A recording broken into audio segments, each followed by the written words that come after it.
Crowds of people loyal to the Iranian regime have been paying their respects to the country's late supreme leader, Ali Khamenei, in a week of funeral ceremonies in the capital, Tehran. The Ayatollah, who ruled Iran for more than 3 decades, was killed in US-Israeli strikes in February. Here's our World News correspondent Joe Inwood. This is the image Iran wants to project to the world. A country united, grieving for the loss of their supreme leader, killed in the opening salvos of this war. In these crowds, anyone willing to speak on camera had the same message. Our enmity with America has just begun, I think. It's even more than before. And with the threats the US is making, people like me should volunteer and stand against them. It's claimed millions will take part in 6 days of national mourning for the man who ruled for more than 3 decades over a repressive state. I regret a lot why I didn't come to see the leader when he was alive. I should have discovered him much earlier. I learned too late.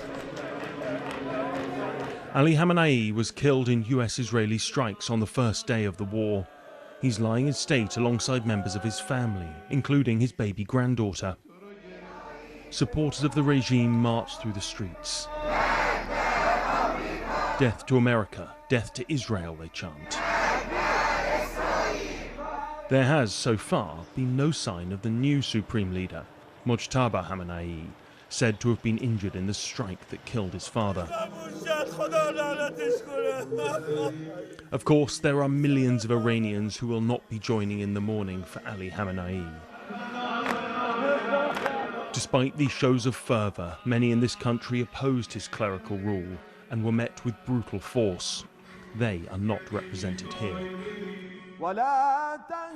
The Iranian authorities have said this will be the funeral of the century, but it is also about a display of strength for a regime coming out of war. Joe Inwood, BBC News. Well, we've been getting more details on this from our senior international correspondent, Nawal Al-Maghafi, who's reporting from Tehran on condition that none of her material is used on the BBC's Persian service, restrictions which apply to all international media working in Iran.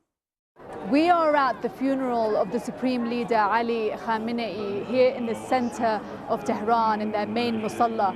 And it's quite an extraordinary moment to witness firsthand. If you look behind me, you can see his coffin and the coffins of those from his family that were killed with him.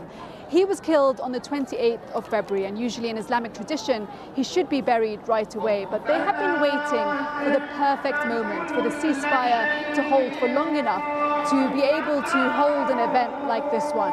We've been told that millions of Iranians from across the country have come for this event. But I've got to say, I'm quite surprised. It's not as busy as I thought it would be. This is a significant moment for the Islamic Republic. It is a carefully choreographed show of unity, and it's also their way of telling the world that the regime is still firmly in power.